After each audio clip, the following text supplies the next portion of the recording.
A rabbit munches on some grass like it has no idea it's basically an appetizer on legs. From on top of a mountain, a little boy watches the rabbit. He jumps off the mountain and starts transforming. He transforms into a majestic dragon and aims for the rabbit directly. The rabbit locks its eyes with the dragon boy, but before it can escape, the dragon pins the rabbit under it. The rabbit begs the dragon to spare its life, but the dragon does not budge. He caught the rabbit. Now he deserved to eat all of it. The dragon eats the rabbit with no mercy, like you guys raw dog a whole KFC bucket of wings. A tiger sneaks up on the dragon from behind as he keeps eating the rabbit. For all that majestic predator energy, the dragon clearly never learned about checking its blind spots. The tiger comes face to face with the dragon, and none of them say anything at first. Both of them make some intense eye contact and start growling at each other. The dragon makes an escape first, but before it can go far, the tiger jumps behind it. It grabs the dragon from the foot, sinking her claws in the dragon, taking it down with her. The dragon tries to struggle and run away, but the tiger does not leave the dragon. They fall on the ground, and the tiger starts eating the dragon immediately. A hand rests on the tiger's face, stopping it from hurting the boy. The boy changed back to his human form and stops the tiger. He tells the tiger to eat him when he is no longer breathing. The tiger stops and observes the boy.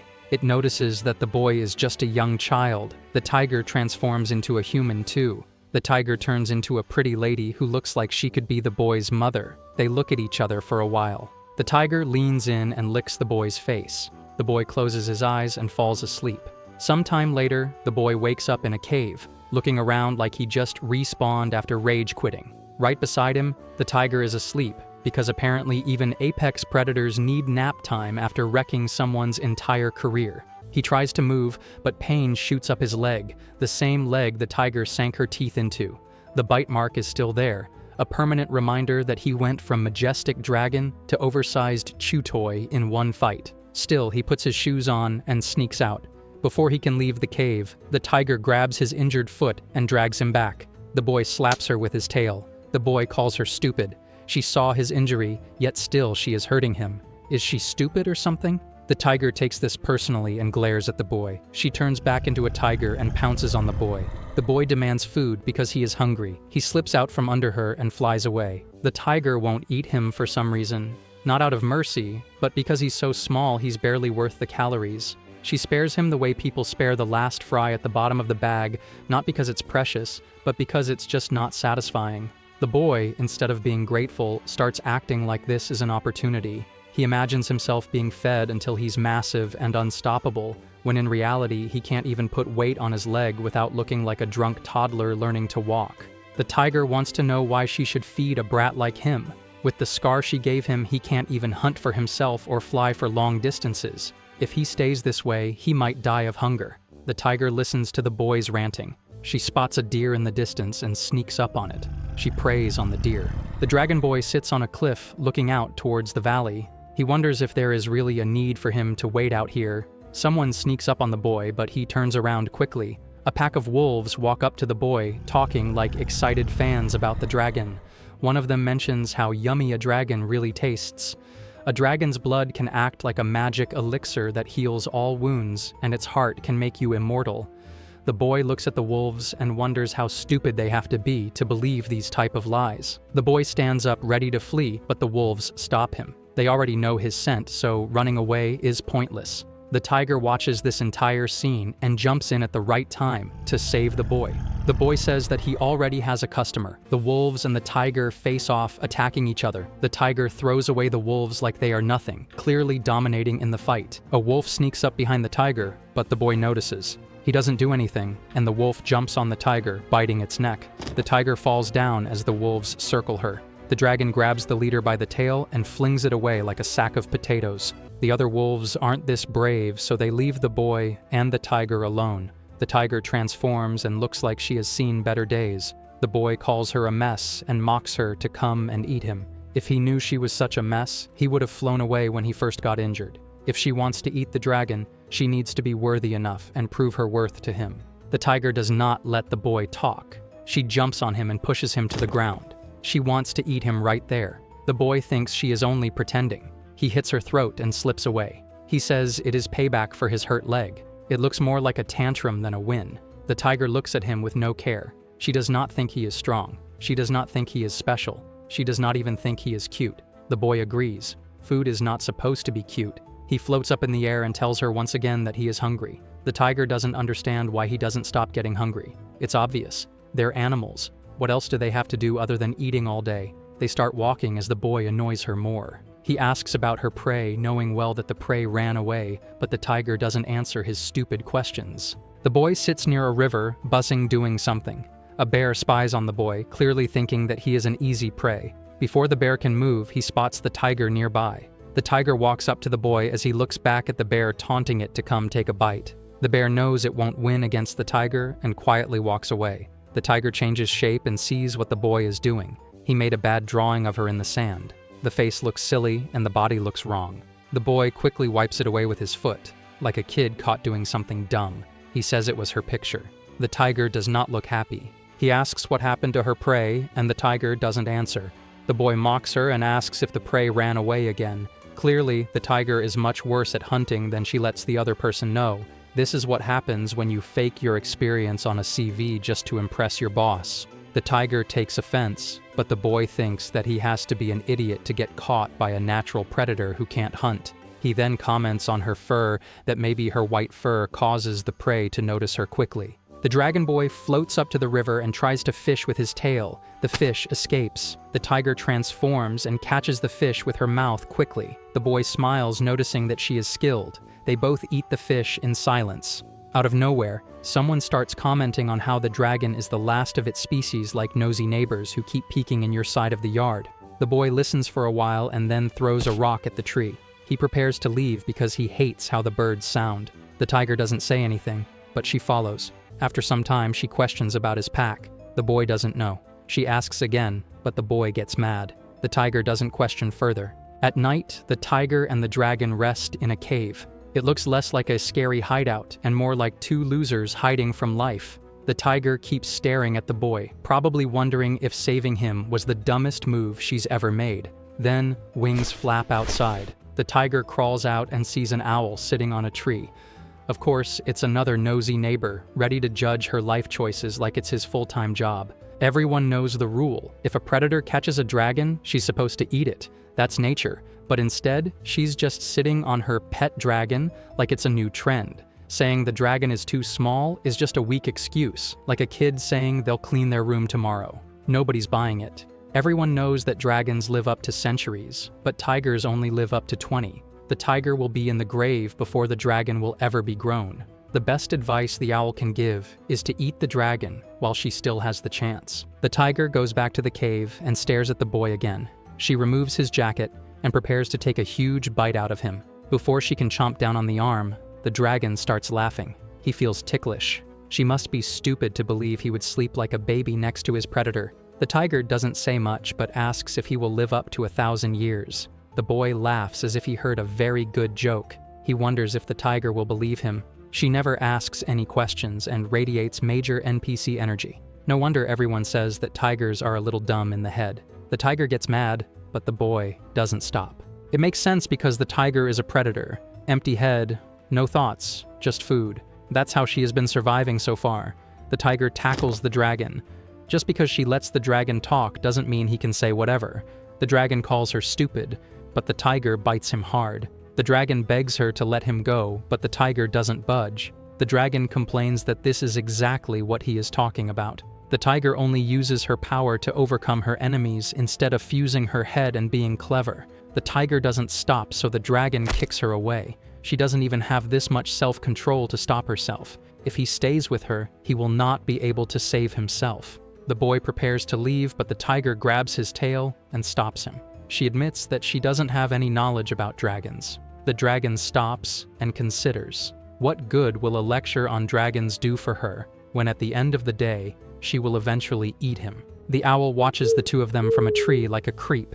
The dragon pulls the tiger close and tells her just one thing. He isn't a boy like she thinks he is. The tiger doesn't really understand. If he isn't a boy, then is he a little baby? The question is so stupid, even the owl flies away thinking about how stupid the tiger is. A pack of deer run through the trees. The dragon watches them from the sky, flying over the deer. The tiger jumps out of the trees and grabs one deer. The other deer watch their fallen fellow as the tiger sinks her teeth in the deer. The deer stops moving and the dragon joins the feast. After eating, the dragon watches the tiger licking her paws. He's confused, like this is some mystery ritual, but it's just normal tiger behavior to hide her scent from prey. Basically, nature's version of deodorant. The dragon, being the clueless little dude he is, reaches out and touches her fur, calling it soft. Of course he does. Nothing screams, "I have no survival skills," like petting the same tiger that almost ate you. The tiger instantly snaps, yelling at him not to touch her. She's a predator, not a stuffed animal.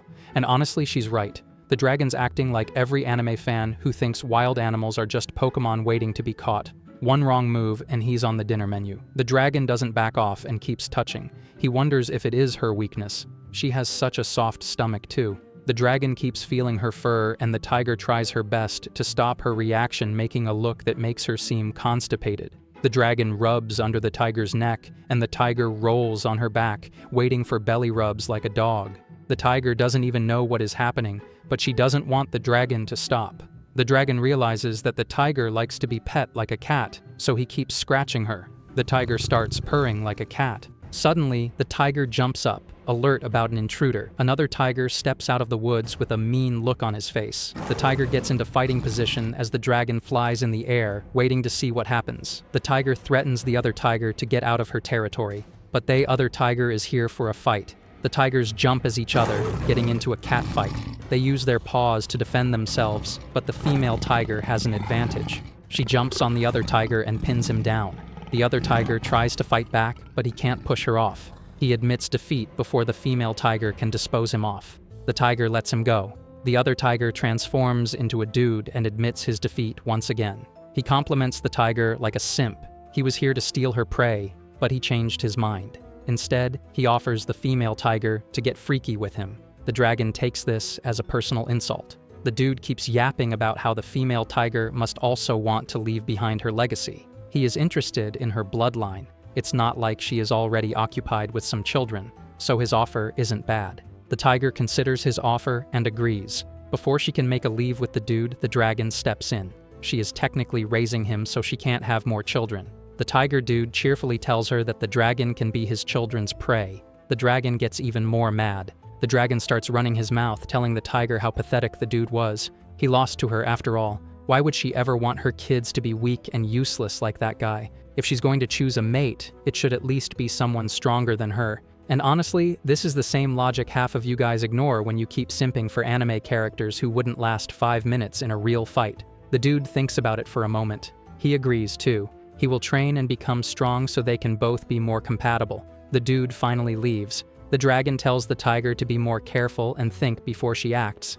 The tiger tells her true wishes that she wants a lot of children. That way she can connect to so many people. The dragon understands why she agreed to the male's offers. That's just how tigers are. The dragon, on the other hand, doesn't want to leave any children behind. He will be the last of his kind. The dragon turns away. The tiger asks if he hates dragons. The boy says that he hates himself for living like a dragon. The tiger questions more, but the boy doesn't tell her anything. The dragon thinks the whole idea of leaving behind kids is just weird. To him, the luxury of offspring sounds more like a scam than a goal. The tiger, on the other hand, acts like a school teacher no one asked for, explaining that you have to leave behind children for the sake of your pack. Basically, it's nature's version of group projects. Nobody wants to do it, but somehow it keeps happening. To be fair, the way she explains it, it sounds less like survival and more like the same excuse weebs use to justify buying another body pillow. It's for the collection. The dragon disagrees and jumps on the tiger. She is supposed to eat him anyway. The tiger doesn't understand his behavior, but the boy continues scratching her like nothing happened. In the jungle, a tiger and a dragon rest together. The tiger purrs, while the boy looks at her like you look at your favorite snack. A baby dragon hatches from an egg. The mother reveals the gender of the baby. It's a baby boy. He is so small, but that doesn't stop the mother. She will still eat him. Before the baby dragon can do anything, High Mother grabs him in her mouth and chomp. The baby dragon gets eaten. The boy wakes up. Startled, he places his hand on his throat. Finally able to breathe, he looks around. The tiger sleeps next to him with no care in the world. The dragon walks out of the cave. It is raining. The dragon decides to fly around for a bit. He lands on a tree and looks at a nest. There are 4 chicks inside the nest. He grabs one and lowers it in his mouth. Changing his mind, he leaves the tree. 4 chicks sit in the nest untouched and alive. All the other animals look at the dragon like they are seeing a circus animal do tricks. The dragon sits on a cliff and stares into the sky as the rain falls on him. The tiger wakes up alone in the cave. She looks around and notices that the dragon is missing. She steps out and immediately starts looking for him. She sniffs around the forest for his scent, but is unable to find him. She spots a pair of ferrets under a log. The ferret jumps into fighting position, ready to fight with what little strength he has. The tiger doesn't attack. She asks if they have seen a dragon. The ferret doesn't answer. The tiger tells the ferret that she doesn't want to fight. The ferret points in a direction. The dragon leaves the ferrets alone and heads north. She climbs a rock wall and finally spots the dragon. The dragon sits on the cliff and sulks. The tiger looks at him with an angry face. She tells him not to disappear whenever he wishes. The dragon looks at the tiger. The tiger grows worried. The dragon hops off and mocks the tiger, saying the only reason he got away was because she's a terrible guardian. If she actually did her job right, her prey wouldn't just dip like that. The tiger doesn't even argue, she just grabs him by the neck and drags him back, like he's a noisy kitten that never shuts up. Of course, the dragon complains the whole way, insisting he can walk on his own, but nobody cares. The tiger drags him straight into the cave, drops him, and shakes the water off her coat like he's not even worth the energy. Then, without asking, she pulls him close to her for warmth. The dragon doesn't fight it. He just rests on her like it's the most natural thing in the world. Classic tsundere move, trash talk first, cuddle second. And honestly, the whole scene looks less like survival and more like the start of one of those weird animal friendship compilations you guys pretends not to binge watch at 3 a.m. The tiger cleans her paws as the dragon tells her about his nightmare. In his nightmare, a dragon ate him. The dream was very real. Dragons are very greedy creatures. They see their children as a food glitch and eat them too. The tiger doesn't understand why someone would eat their own children. To the dragon, this cruel act can only end once all the dragons go extinct. The tiger calls the dragon an idiot. She licks his face to clean him, but he complains that her tongue hurts. The tiger explains that this is how baby tigers are cleaned. The dragon denies the feline treatment, so the tiger offers the dragon to choose how he would like to be treated. The dragon just stares at her like she said something unimaginable. The tiger waits, but when he doesn't reply, she goes back to licking him. The dragon demands that she should warm him up. The tiger leans down and warms him up again by holding him close. A crow sitting on a nearby tree flies off to a random place. It lands on a cliff where a huge dragon sits with his huge claws looking like a cool mafia boss. The male tiger makes an appearance again. He asks the tiger if she has finally eaten the annoying little brat. The white tiger doesn't answer, so he licks her face, still being more annoying than the dragon. The white tiger doesn't answer, so he pushes her down in the water. Before things can become R-rated, the dragon steps in, acting like a personal space reinforcer. He pulls the tiger away and questions what he is up to. The tiger notices him and explains that he was only playing with her. It's common feline behavior. The dragon isn't buying it. He shoves the tiger off and tells the guy to back off if he doesn't have a real reason to be following them. Translation: stop being a background NPC with no plot relevance. The tiger remembers what he came here for. He tells the dragon that he spotted another dragon in the wild. It's a female from all the gossip the migrating birds were talking about. The dragon doesn't trust him, not when it comes from birds. The tiger agrees, but from he has heard, the female dragon has 4 horns and 4 whiskers. The dragon seems to recognize her. He asks for the location. The female dragon is in the southeast region. The dragon grabs the tiger's hand and tells her to run away with him. The tiger asks where, like it's the least interesting thing. The dragon doesn't know. They can go anywhere. The tiger doesn't want to leave her territory, but the dragon fights back. If they stay here, it will be more dangerous. Dragons are known for migrating, so it's not that big of a deal.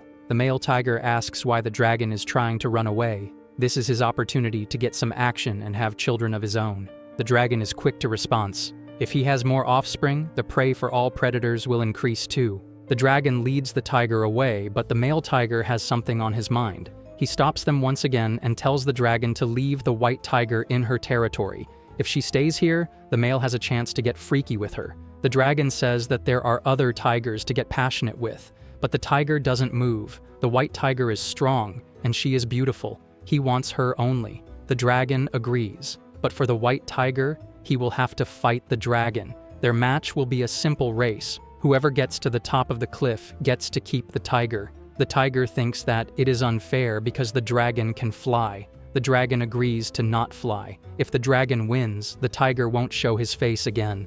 The tiger gets all cocky. There is no way he is losing to a dragon that can't fly. The race begins. The tiger gets in position and runs to the best of his abilities. This isn't just a race. It is his opportunity to show off what a good match he will be for the white tiger. On top of the cliff, the tiger glazes himself and compliments his extraordinary speed. When he looks back, the dragon and the white tiger are missing. He realizes at this moment that he got played. The dragon leads the tiger out of the jungle. The tiger scolds him because he is running away from a competition, but the dragon never wanted to participate.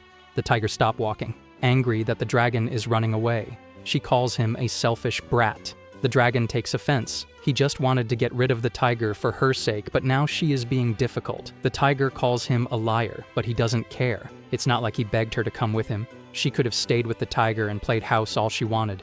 The dragon could have left without being a meal, and they could both be at peace. The dragon keeps the tiger close and tells her that she is unaware of how dragons fight. Fighting isn't about strength for dragons. They are muscleheads who think fists are the answer to everything. He keeps talking, but the tiger bites his tail so he would finally shut up.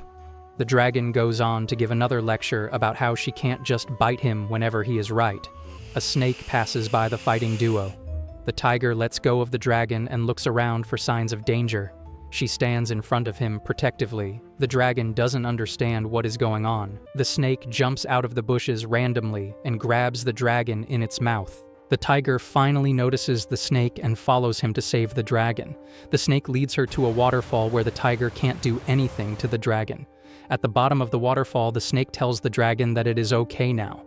It saved him from the tiger. The dragon recognizes the snake. The snake calls him Hekadu and tells him how it wanted to see him. The snake wraps itself around the dragon like you wish someone was wrapped around you, but that's just your dreams. The snake comments on how the dragon has grown, but the dragon fights the snake to let him go. The snake refuses. If it lets the dragon go, he will just run away to a place where the snake can't reach. Before the dragon can run away, the snake opens its mouth to eat him.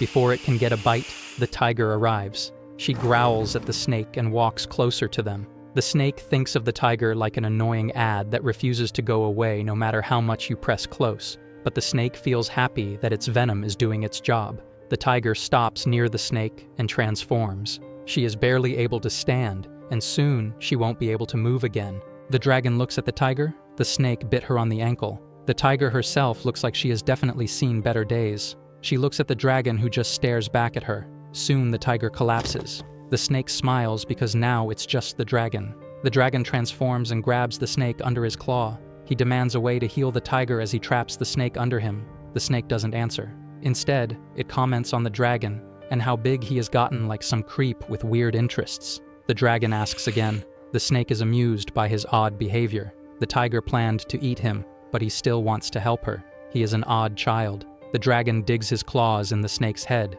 but the snake doesn't answer. It plays with the dragon's mind, asking stupid questions like what would happen to the tiger now. The dragon demands to know. The snake pretends to be all wise. It tells the dragon that he should know what happens once an animal is affected with poison. Nothing can be done to save someone like this. The dragon lets the snake go and walks towards the tiger. The snake asks why he is so attached to a predator. The dragon looks at the tiger and asks the snake for its help. If it can run its mouth and talk nonsense, then it can help him too. The snake watches them for some time and decides to help. There is one thing that might help the tiger now. The dragon's own body fluid can help the tiger. The dragon confirms if the snake is talking about the dragon's miracle fluid. The snake confirms its theory. The first time it bit the dragon just moved around, but the poison never took effect. The snake tried again and again, but the poison never worked. So the snake has a theory that dragon's body fluid is somehow resistant to the venom. The dragon still has his doubts about the snake and his genius theory. The snake knows that it is just a theory, but it is willing to help them both. They don't have much time. If the dragon doesn't do anything, these might be the tiger's last moments. The dragon bites his own hand. The fluid comes out and he puts his hand on the tiger's mouth. The tiger doesn't move. The dragon sucks his own fluid and keeps it in his mouth. He feeds the tiger his fluid with his own mouth, acting like it is a great inconvenience to him. It almost sounds like he is complaining that his steak is too juicy and buttery. The dragon commands the tiger to swallow. He keeps feeding his fluid to the tiger, but the tiger doesn't move. The snake watches from a distance like some creep. The dragon keeps feeding his fluid without stopping. Before he can overdo it, the snake stops him. The tiger still doesn't move. If the snake's poison can be countered by the dragon's blood, then the tiger will be fine in no time. The dragon doesn't really believe the snake, but he has no other choice now. The dragon notices that it is night now, but the tiger still hasn't moved. The snake reassures him that no one will harm the tiger because this is his territory. The dragon doesn't say much, but the snake keeps asking questions. He wonders why the tiger is so precious to the dragon that he willingly hurt himself to save her. The dragon, done with the snake's constant nonsense, leaves. The snake taunts him. Why would he trust his precious tiger with a snake? The dragon threatens the snake before leaving. If something happens to her while he is gone, he will make sure the snake multiplies. The dragon flies away. The snake watches him. He hasn't changed one bit. The snake watches the tiger. He licks her, and the tiger finally moves from her beauty nap. The snake greets her like she wasn't just poisoned. Instead, she's returning from a shopping adventure. The tiger realizes where she is and jumps up. She growls at the snake and demands to know where the dragon is. The snake decides to mess around with her. He tells her that he ate the dragon, and he was very delicious. The tiger doesn't believe him, so she asks him again. The tiger makes a sad face like someone kicked her away. The snake mocks her. It's too bad she can't eat him now. The tiger gets mad and promises to rip the dragon out of the snake's stomach. Without any warning, she jumps on the snake and bites him. The snake screams and tells her to calm down. He was only joking with her. The snake pushes the tiger off and looks at the damage she did. He tells her that he was the one to raise the dragon. The tiger doesn't know why someone would do that. The snake explains that he found the dragon when he was just a little nugget. If he ate the dragon, it would be a waste of effort. So he decided to raise him just so he could eat more and more. The tiger doesn't say anything. The snake observes her for some time and comes to the conclusion that they are both the same. They are both very similar. The snake tells her about the dragon. He will make sure to boast about this because that is what dragons do. The tiger never has any idea about what the dragon is thinking. The snake thinks and realizes that the dragon might be a tricky character to get a read on. He gives her a little hack. All she needs to do is observe his tail. Usually the dragon's tail sways back and forth. When he is angry or needy, he will shake it up or down. The tiger asks for more. The snake explains more, but the dragon suddenly comes out of nowhere. He drops 2 boars on the ground and goes straight to the tiger. He makes sure that she is fine and gives a look to the snake. If he did something to her while he was gone, he will make the snake pay. The tiger looks fine, so the dragon tells her that they should keep moving onwards. The tiger only observes his tail. The snake notices and laughs at their weird duo. The dragon leads her out of the snake's cave, but he falls. The tiger suggests that he should rest first, but the dragon insists that they don't have time for that. The snake interferes and agrees with the tiger. The snake demands to know where the dragon is running off to this time. It's not like he can run far with his current condition. The dragon tells the snake to shut up. The dragon rests inside the snake's cave. The tiger watches him sleep. The snake comments that he had no idea what the dragon was up to all night, but it seems like he was hunting. The snake eats the boar in one bite. If anything, the dragon has some tact. The tiger asks who Hekadu is. The snake says that you name things that are precious to you. The tiger doesn't understand. Why would the snake name something you want to eat? The snake named the dragon Hekadu because he needed the dragon to trust him. If he told the dragon he will eat him, the dragon would have ran away immediately. But it's not like the snake was able to keep it a secret for a long time. The dragon ran away after finding out. The snake wonders why the tiger is so attached to her prey. She wouldn't have stepped in to help the dragon and not care about her own life. The tiger looks at the dragon. She notices his injured hand. She admits that she has no idea what the dragon even thinks about and why dragons eat other dragons. The snake gives her a deep dive into dragon lore. It was inevitable that the dragons would eat one another. They are a prideful race who looked down on everyone. They refused to let the birds fly in the sky. They bullied anyone who couldn't fly. Soon, the birds plotted against the dragons and spread a rumor that eating a dragon's heart would make you immortal. Those who fell for this lie ate their siblings and families with no regret. The rumor was untrue, but it proved one thing. Dragon meat was the best thing the jungle menu had to offer. Unable to land on the ground, the dragons started eating each other from the skies. Since they were banished, they didn't have any children of their own. Their pride didn't allow them to beg for another chance, and so they met their demise. The snake finishes his nerdy lecture. It's a story about reaping what you sow, in all honesty. The tiger looks at the dragon who moves around in his sleep. She notices that he is having another nightmare, so he helps him sleep by keeping him warm again. In the morning, the dragon flies off in the sky. The snake tells the tiger not to tell the dragon about his tale. The dragon gets mad and lifts the tiger in his claws. He tells the snake to back off and not fill her head with nonsense.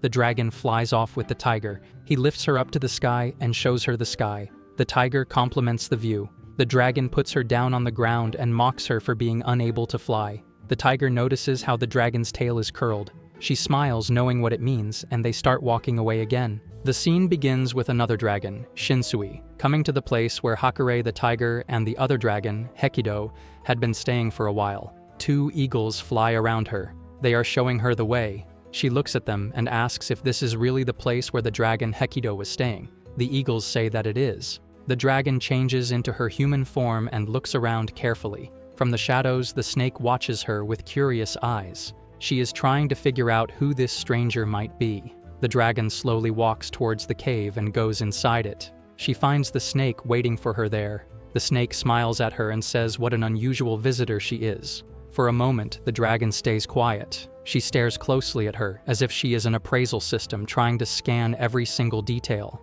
At last, she speaks. She says that she was told a dragon came here. The snake tilts her head and replies that it is old news now, and the dragon has already left this place. The dragon asks where he went. The snake remembers that the dragon told her that he and Hakare were heading west. She remembers that he said he wanted to go because there was someone he did not want to see. The snake then tells the visitor that she is sure he went west. The dragon looks at the snake and feels she is lying. The snake smiles and asks why she would ever lie. The dragon looks away. She says that snakes are not known for their honesty. The snake asks why she even bothered to ask that question from her if she already believed that. She turns back into her dragon form and says that she thought it would be a good idea to ask first before deciding to eat her. The snake moves quickly, falls into the water below.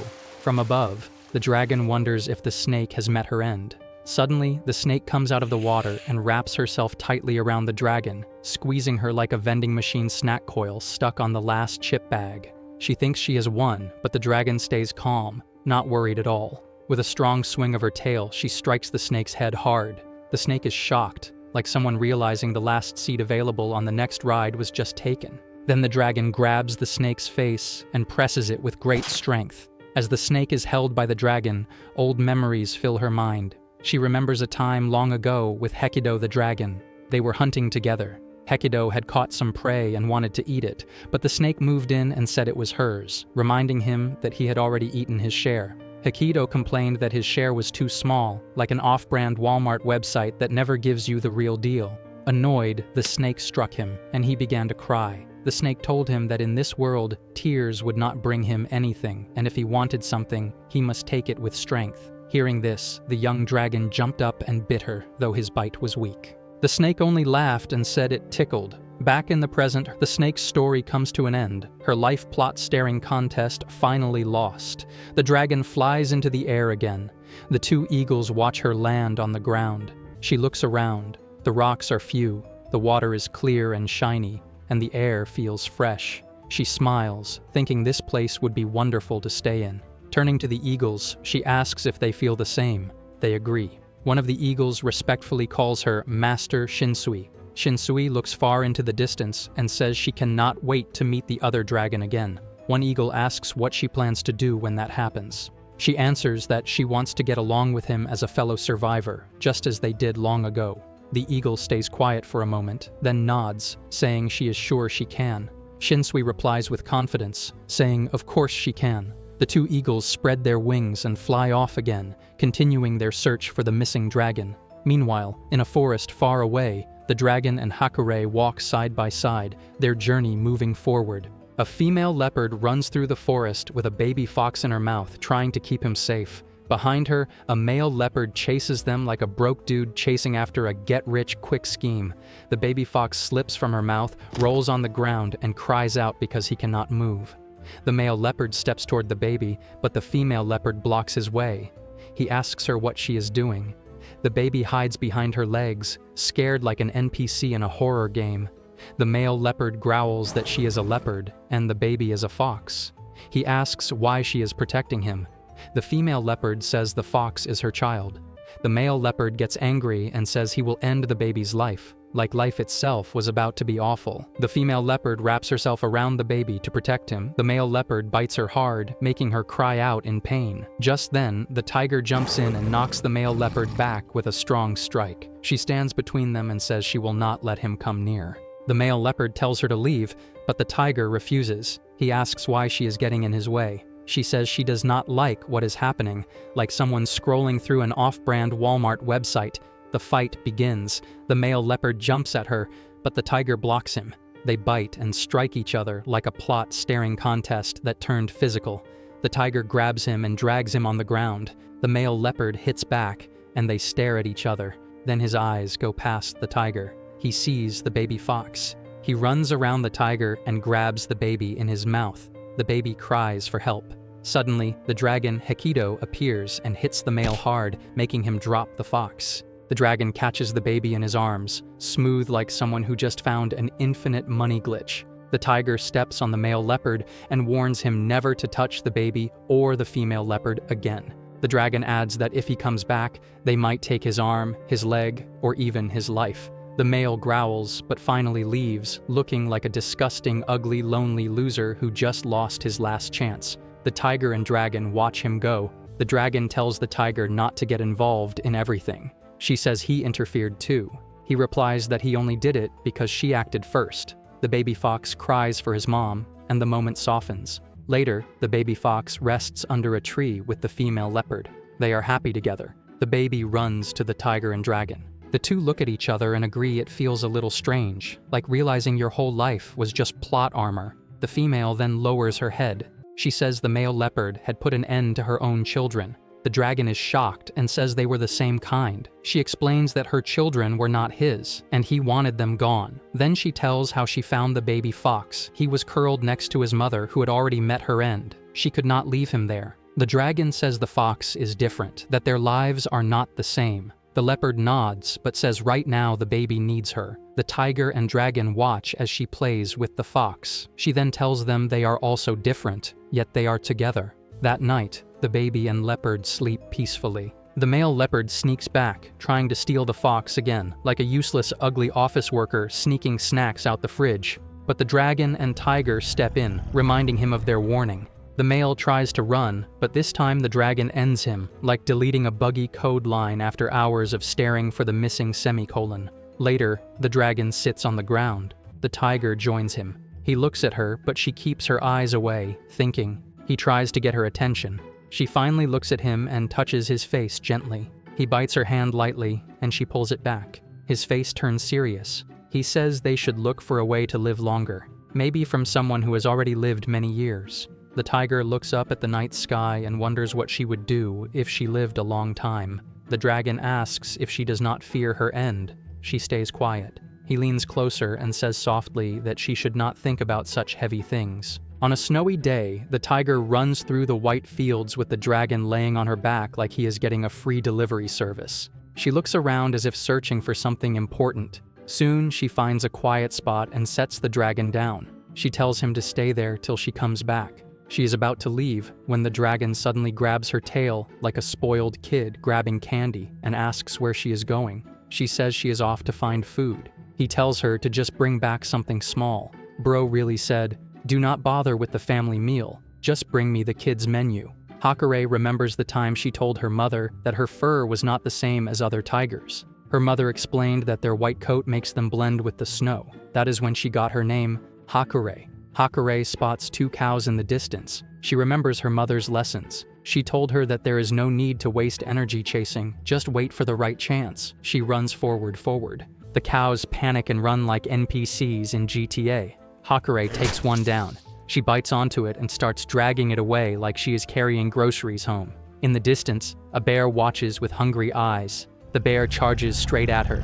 Hakare looks back and sees the bear close to her. The bear swings and she barely jumps away. It rises up to strike again. Hakare recalls her mother's warning to never mess with hungry bears. They go full, I skipped breakfast mode with no care for their own safety. She drops the cow like a kid dropping their lunch tray and retreats. The bear happily takes the free meal. Hakare is hurt badly from the attack. She remembers another lesson: do not lick wounds too much, or it will only get worse. She needs clean water and rest. On the way back to the dragon, she spots a bird. She sneaks close. The bird notices her and tries to fly away, but Hakare snatches it midair like she is catching bad Wi-Fi signals. She carries the bird back. She proudly sets it down, telling the dragon she caught something. She expected the dragon to say something like, "Welcome home, mommy," but he complains that she is too slow. He says to forget the food and warm him up instead. Hakare stares at him, angry, and decides to eat the bird by herself. Bro really asked for heating service after doing nothing. She remembers a time with her mother again. Hakare had tried to bite another tiger because that tiger bit her first. Her mother stopped her and told her she must not let anger control her because she always needs to stay aware of her surroundings. Hakare listened. Back in the present, Hakare notices the dragon sitting far away and shaking from the cold. She goes over, hugs him, and warms him. The dragon gets sleepy. Later, while Hakare is asleep, the dragon notices her wound from the bear. He places his hand on it, and Hakare wakes up. He smiles and asks if it hurts. Hakare gets angry, pushes him away, and tells him to sleep alone. He begs her to let him back in because he is cold. She refuses, saying if it was not for him, she would not even be in this freezing place. She tells him to keep quiet, but he keeps begging like a gamer who lost Wi-Fi mid-match. The scene starts with the dragon asking the bear how to live a long life. The bear says, if you are good at hunting, you will never be hungry. If you find safe places to sleep and know how to hide, you will live longer. And if you can run fast from enemies, you will survive. Then the bear makes a dumb, ugly face and says, give him some dragon meat first, then he will talk. The dragon gets annoyed and scares him away. Like bro, asking for dragon meat from a dragon? That is like asking a lion for a bite of his leg. The dragon goes through the snowy forest back to the tiger. He is cold and cuddles close to her to stay warm. He says that was not what he was asking about at all. They keep walking in the snowy forest until they meet some monkeys. Some hide, but one steps forward. He looks excited to see a dragon in such a remote place. He says the dragon can ask anything, and they will welcome him. The dragon hops off the tiger and asks how to live for a long time. The monkey stares and asks, don't dragons already live long? The dragon says he is not asking for himself. The monkey then notices he means the tiger. The monkey thinks for a while and says everyone only lives for their set time, changing that is impossible. Bro thinks he is the thinker. The dragon says he already knows that is why they are searching. The monkey says then they must have traveled far. The dragon and tiger see the monkeys bringing 2 cups and food. The dragon asks what it is. The monkey says it is a drink made from fermented fruits. It will warm them and give energy. He also offers meat, saying it will taste good with the drink. He points to a place they made with hay and cow fur, warm and cozy. The dragon climbs back on the tiger, ready to leave, but the monkey begs him to stay and let them celebrate meeting a dragon. The dragon says no. The monkey sighs and says, that is too bad. He then looks at the tiger and says, she already accepted. The dragon turns and sees Hakare drinking the cup. He gets mad and tells her to be careful. She says it tastes good. The monkey drinks too and says if she likes it, she must have good taste. The dragon holds the cup but does not drink. The monkey says it is not poisoned. The dragon finally takes a sip. He does not say anything. The tiger wonders if he liked it. The monkey drinks again and starts talking about living long. He asks if the dragon knows the rumor about dragon hearts. The dragon looks confused. The monkey tells him about the story of a monkey who ate a dragon's heart. That monkey met his end in a few days. Then a wolf ate that monkey, and it also met his end. The monkey says there must be poison in a dragon's heart.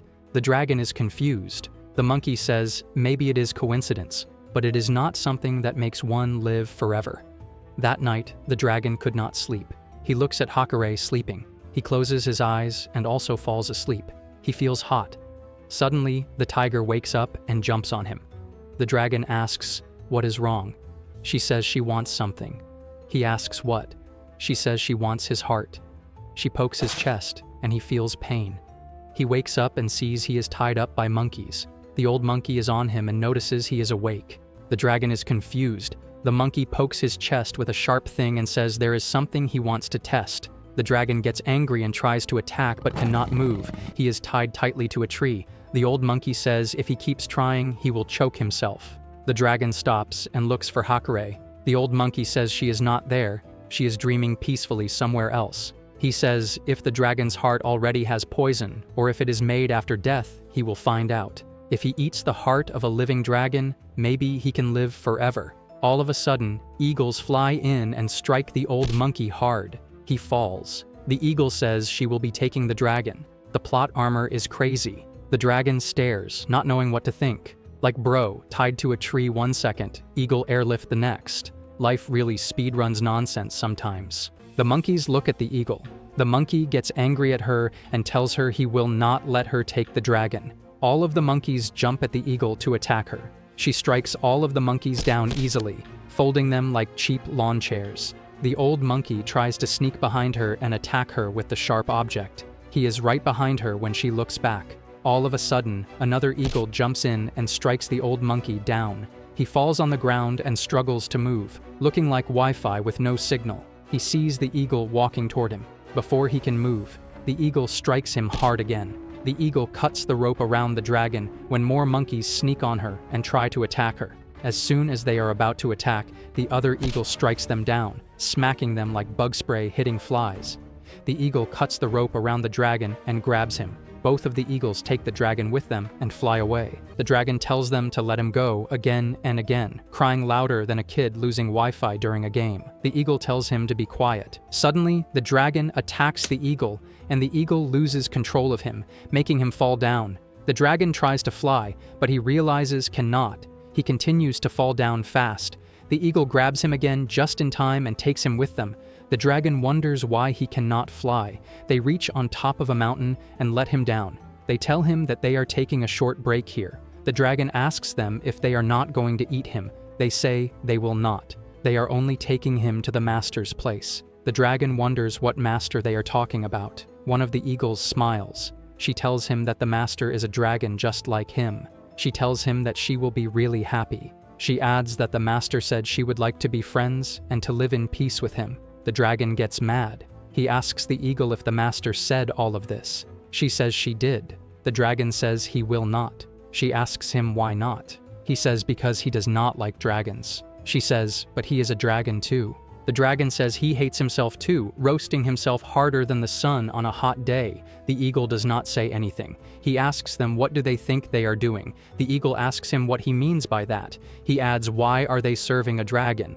The eagle responds that it is because she is the one who saved their lives. The dragon asks if a dragon saves some birds. She says that is correct. The dragon asks if he heard her correctly. She says he did. If it was not for her, they would not have been alive right now. The dragon looks confused. He asks her, is this really a dragon they are talking about? The eagle asks what he is trying to say. The dragon tells her that the dragons he knows are not good ones that do not like birds. He says he cannot imagine a dragon saving and even living with some birds. The eagle does not say anything at first, but then says that she does not know about other dragons, but their master is a very good person. The dragon looks at her and is surprised. She gets up and feels the dragon will surely understand once he meets their master. She says that as the remaining ones of their kind, she is sure that they will get along very well. She says they are the same species after all, and adds that he must have been lonely until now. The scene changes to nighttime. The eagles are sleeping, but the dragon is awake.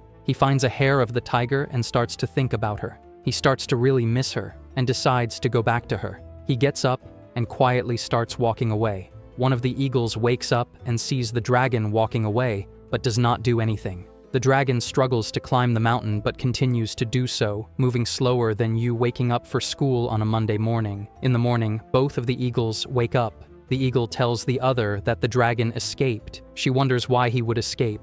Both of them fly away and start searching for him. They feel that they can definitely find him, and he could not have gone far. The dragon hides from them and continues running back to the tiger. The tiger wakes up and realizes the outside of the place has been closed with huge rocks by the monkeys. She sees that the monkeys placed a bag in her arms so she would not realize that the dragon is missing. She tries to get out of the place but cannot get the rocks to move. A man sees her trying to move the rocks away and decides to help her. He moves the rocks out of the way and the tiger is finally free. She sees the sun shining on her. The man shows up and says hello to her. He says it has been a while. The tiger walks past him and does not say anything. Bro really got ignored. He tells her to not ignore him, sounding like someone left on red for the 20th time. The tiger steps on the old monkey and demands to know where the dragon is. The old monkey says he does not know because someone else took him away. Bro was about to be turned into breakfast, but Loki dodged it like a side character with plot armor. The tiger walks off into the forest. The man calls after her, telling her to just give up.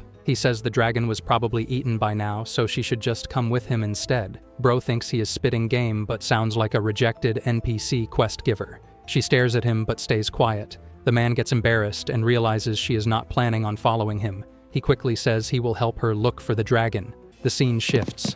Wolves are chasing the dragon. He runs but cannot escape. He trips and falls, and as the wolf rushes toward him, he hits the wolf with his tail to fight back. The wolf orders the others to surround him. The dragon gets trapped in a circle of wolves. They prepare to attack, but right before they attack him, an eagle comes down and carries the dragon away. The wolves watch helplessly as he is taken. The whole pack got outplayed by one uber eagle pickup. The eagle lands and puts the dragon down. The dragon stares at him and says he does not want to meet the other dragon. The eagle tells him not to worry, he has no plans of taking him there. The dragon is confused. He says he knows both eagles work for her. The eagle admits he wishes he did not. He would rather just leave. The dragon tells him to run away, but the eagle says he cannot. When asked why, he avoids answering at first, then says he simply cannot explain. The dragon asks him again, but suddenly the eagle kicks him down into the forest below. The other eagle arrives, asking if he found the dragon. He hides the truth and says no. The female eagle stares at him and walks closer. She tells him not to get in her way again. He stays silent. She looks to the side, and he says that once they hand the dragon over, their master might just abandon them anyway. She strikes him hard and warns him never to betray her again. He is left sad and quiet. Meanwhile, the dragon struggles through the forest, hurt but still moving. Suddenly, the female eagle appears and knocks him down. She pins him under her weight and asks him why he keeps running away. He says he refuses to meet another dragon. She reminds him he is a dragon, and the other one is waiting to see him. He snaps back that it is not his problem, and complains that she is too heavy. Bro really body-shamed her. She stares at him, then remembers her master. She says even though he is injured, he still has her eyes. She grabs his face roughly and rubs it hard. The dragon yells at her to stop and cries out in pain, but she keeps pressing harder. The tiger suddenly appears in the scene. The eagle sees her and takes off into the air. The tiger growls at the eagle, saying the dragon is her prey. The eagle shouts back that he is her prey. The other eagle arrives, warning the female they cannot fight a tiger. He tells her to return home before the full moon. She stares at the dragon but finally agrees, flying off with him. The tiger looks at them as they leave. She hurries to the dragon and is happy to find him alive. They are both happy to be together again. The dragon asks how she managed to come all the way out here. Then he notices a man sitting nearby. The man greets the dragon. The dragon gets really angry when he sees him, worried that he might steal his girl. He demands to know why the tiger brought that man. The man asks if it is really a problem. The dragon yells that it definitely is. The tiger stays silent, caught between them. The scene begins in the forest with the dragon sleeping on the ground. The tiger and the man look at him. The man turns toward the tiger and asks if she is really not going to eat the dragon. Bro really thought he was on MasterChef auditions. Hakure turns to him with an angry face. The man is confused and asks if he said something wrong. The tiger grows sad and does not speak for a moment. She then tells the man that she and the dragon hunt together. She explains that the dragon searches for food from the sky while she hunts on the ground. The man smiles and thinks it is a good idea. He says that this way, her rate of hunting success increases. He adds that it is better to keep the dragon alive if that is the case. He feels he is useful after all. He smiles and says it sure would be nice if they could fly too. He thinks that this way, hunting and moving around would be easy and really fun. He believes if he eats a lot of birds, he will grow wings of his own. My guy thinks biology is a joke like him. The tiger smiles while thinking about something. The man feels she is smiling at him. He moves closer and puts his hand on her hand. They look at each other for a while. All of a sudden, the tiger strikes the man hard. He is folded like a Walmart lawn chair. She growls at him. The man grows sad and asks why she did that. He thought they had a good thing going there for a moment. Bro really thought it was a rom-com, but got hit with a horror plot instead. The tiger is very angry at him. She tells him not to touch her. The man asks if he did something to her. She replies not in particular. The man asks what the problem is then. The dragon wakes up. Both of the tigers look at him.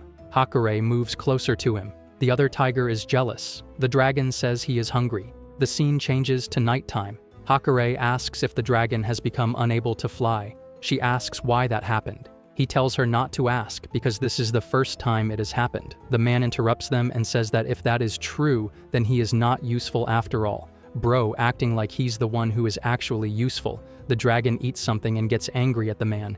He says he does not want to hear that from him. He turns to the tiger and yells at her. He tells her he warned her not to trust that stupid, ugly monkey in the first place. He says he was acting suspicious no matter how they saw it. He adds that it is her fault that he got chased by some wolves and 2 birds after all. The man says there is no way it is Hakare's fault. The dragon is confused and asks what or who Hakare is. The man tells him that Hakare is the tiger's name. The man says his own name is Oga. The dragon calls Hakare. She asks what it is. He grows angry and asks why she told Oga her name. She asks if she cannot do that. The dragon does not respond for a while. He is very jealous. Bro starts acting like you when she leaves you on red. He tells Hakare to take the rope off his neck. Hakare comes near and starts pulling at the rope. Oga asks if he cannot bite the rope off himself. He says he has given up on the rope tied to his neck. He knows he cannot reach it anyway. The dragon says it hurts when the tiger tries to pull it off. Oga looks over and says the rope is tied too tight and impossible to remove by hand. He suggests cutting it with her claws instead. Hakare cuts the rope with her claw. He is finally free. He tells Hakare to remove the one on his tail as well. She cuts it off too. His tail is free as well. He can finally fly again. Both of the tigers look at him in surprise. Oga realizes the dragon can fly after all. He flies into the air and feels happy. Hakare watches him. He lands on the ground and hugs Hakare. He tells her to hold on to him. She holds tight and the dragon flies away with her. Oga shouts for them to hold up and wait for him. He runs after them, yelling for them to wait, but they do not. Bro got third wheeled so hard. Hakare struggles to hold on. The dragon notices and moves her on top of him. She looks around at the sky. This is her first time feeling what it is like to fly. The dragon flies through the forest. Hakare looks at the dragon. Suddenly the dragon flies down toward the ground. He keeps flying low and Hakare struggles to hang on. He nears the ground and gets on top of Hakare. He asks if that felt good. Hakare is happy. She mentions his name, Hekido. The scene shifts to the night of the full moon. Both of the eagles rest somewhere. The eagle asks his sister what is wrong. His sister keeps crying. He grows worried. He tells her that the place is just a little far from here. His sister hugs him. He starts walking while holding her. He sees the other dragon, Master Shinsui, in the sky. She sees them and lands nearby. The eagle looks at her and drops to his knees. He begs her to please give them some of her red liquid. Bro begging her like you beg her for a chance. Master Shinsui looks at him.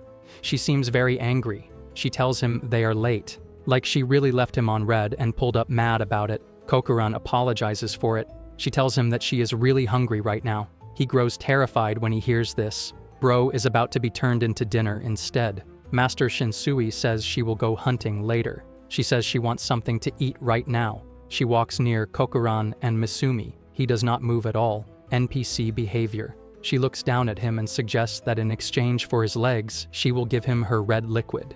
She really said, "Give me those drumsticks," like it's KFC Tuesday. He hesitates at first. He then says that without these legs, he would not be able to hunt anymore. Master Shinsui starts walking away and says this is a very difficult situation for them. She hit him with the "sounds like a you" problem. He looks at his sister. She cannot move at all. He looks at Master Shinsui and begs her again. He tells her to just give him the red liquid for his sister. Master Shinsui asks why she should give him any. She adds that they have not even brought her anything yet. He does not reply. He feels helpless, and can do nothing. Master Shinsui starts flying away from them. He looks at his sister again. He hesitates, but feels he has no other option. He tells Master Shinsui that he will trade her red liquid for his legs. Master Shinsui turns back, finally interested in what he offers, the way she came back like, "Say less, daddy." She lands and walks near Misumi. Misumi is shocked when she hears this. She rises and begs Master Shinsui to forgive them.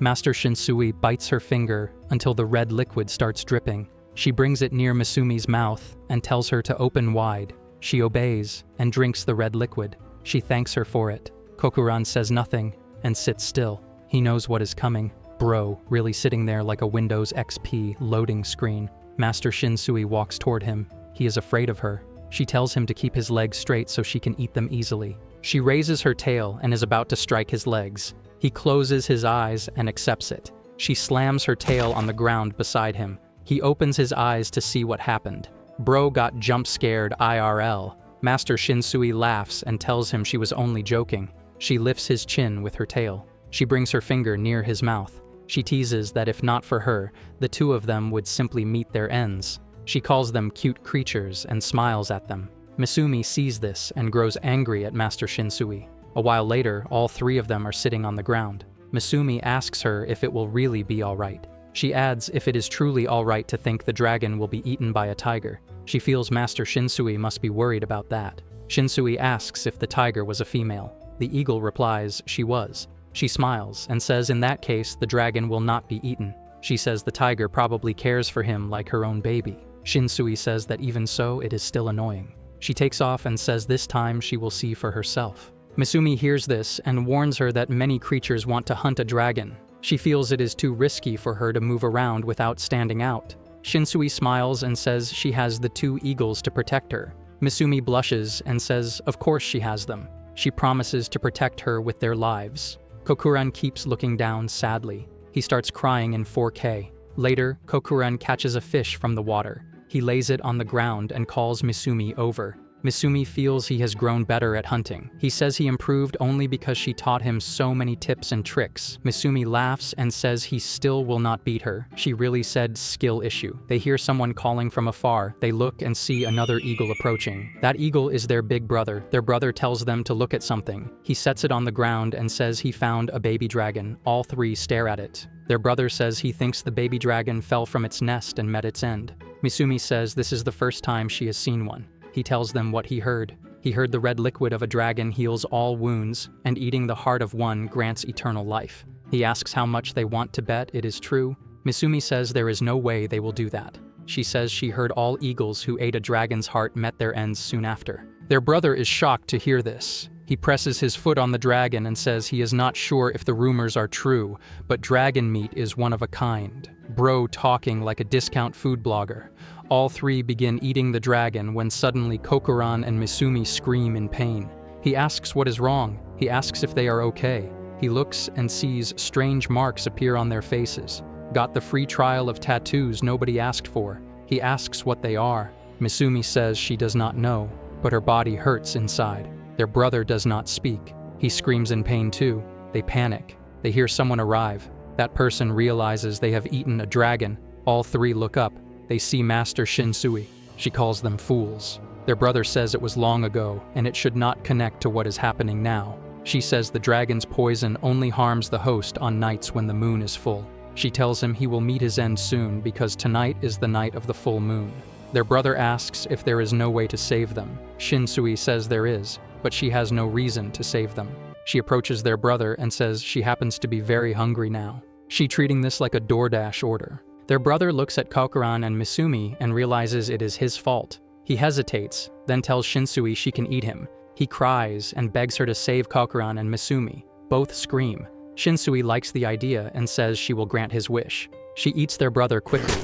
Bro really got folded like laundry. She says now it is over, Kokuran and Misumi are hers. She says it is nice to meet them. Shinsui lies down and begins sleeping. Both stare at her. Kokuran asks if being treated badly every day gives them any reason to live.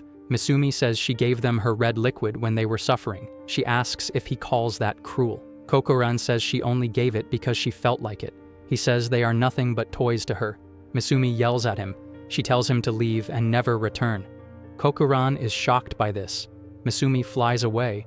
Kokuran watches her leave and begins crying. He looks at Shinsui sleeping peacefully and realizes they truly are cursed. The tiger girl sits at a scenic spot near a stream of water, her dragon fellow right beside her as he napped. The tiger plays with the dragon, clawing gently at its skin, scratch to get his attention. He snores like he's paying rent in the stream, and she looks like she's trying to see if dragon scales come with a ticklish button. The tiger's playful antics makes the scale of the dragon fall out onto the ground. The tiger looks concerned and tells the dragon that something fell of its back.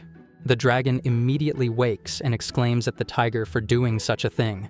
The tiger feels so bad, she wonders if the scale can be restored onto the dragon's body. The dragon licks at the place that the scale fell off from, scoffing at the idea of restoring a scale. He's basically looking at her like, relax, it's just one scale, not a missing tooth. He notices the tiger girl feeling guilty about it, blaming herself for not being careful enough, and that is how she ended up scraping her friend's body. She's over here acting like she dented a car, when really she just gave him a free exfoliation. The dragon starts scratching himself as he laughs out loud, almost like he just discovered how ticklish he actually is. As he continues to scratch, multiple scales fall off as well, like confetti at a really weird parade. He explains to her that the scales that fell off are pieces that were already old and had to come off anyway, sounding way too proud of his natural skincare routine. The tiger girl feels a bit annoyed at him now for making her feel so guilty and bad, like he tricked her into overreacting just for his own amusement. She notices them on the ground and goes to pick one up, smiling at the fact that she learned something new about him and examines the scale up close. The dragon sees her doing so as she holds the scale up to the sky and the sun rays pass through it. She marvels at how pretty it looks in the sun, and the dragon is at a loss of words to say. The tiger girl hesitates for a moment and touches the empty place on the dragon's skin that is missing a scale,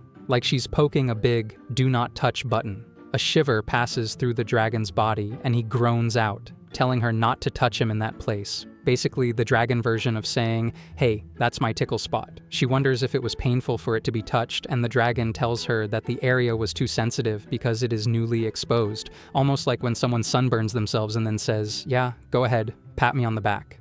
The dragon transforms into his human form and flies into sky to a higher ground, leaving the tiger girl behind. He does not feel so satisfied as his tail twitches. The dragon boy rides the tiger girl into a cave. They both keep on walking, not sure of when their journey is going to end. It seems as the cavern is too deep. It definitely looks very dangerous if someone was to go inside all alone. They would never come back out. The dragon boy sees a bunch of bats hanging from the ceiling of the cave and takes his shot at asking them questions for which he is searching the answers for. He asks if they know anything about a creature with a long lifespan who lives in the cave, but it seems like the bats don't know anything. They move on to see several holes in the ground, and the dragon boy notices that the tiger looks tired, like she just ran a marathon in her dreams. He exclaims that they should rest, and the two of them cuddle up with each other, sleeping soundly as the tiger purrs, pretty much a live-action white noise machine.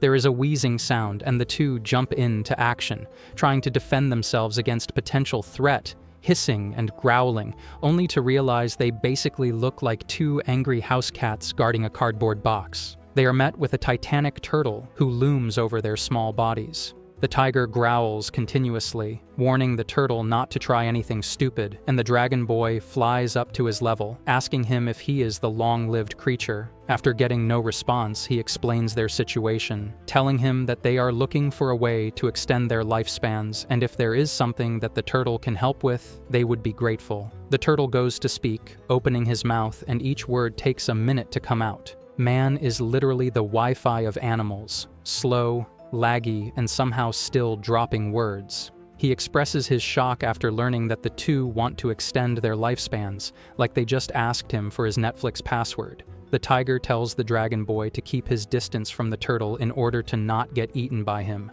roasting him like he's some clueless snack walking into danger. The dragon laughs because meat and flesh is not really something that the turtle has an appetite for, which makes sense, considering the guy chews on lettuce like it's fine dining. The turtle heaves and hoos and bends down to their level, explaining with a smug look that he also eats fruit, so if they have any, they should definitely consider giving them to him. He goes on to explain that extending lifespans is not a simple task. It requires to change the world altogether. The dragon boy gets impatient because he did not get the answer he was looking for, and as he turns around to leave, he sees a bunch of bats, mice, and other animals all coming back home after a long day, wishing him good night and then going into their little houses. The dragon boy wonders if the place is a sleeping spot for the creatures, and the turtle explains that the animals can sleep safely because they entrust their life to him.